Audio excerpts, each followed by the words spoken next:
With the motion cart, you can measure speed, position, acceleration and forces. With the two carts, also collisions, momentum changes and energies. The track is set on small angles.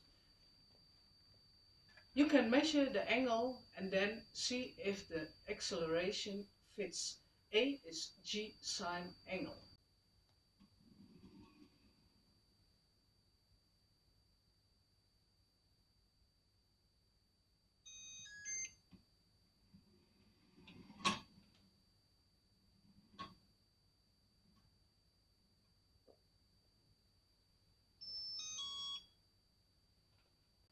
With a small weight, via a pulley, the cart will accelerate and you can measure velocity change and show Newton's second law.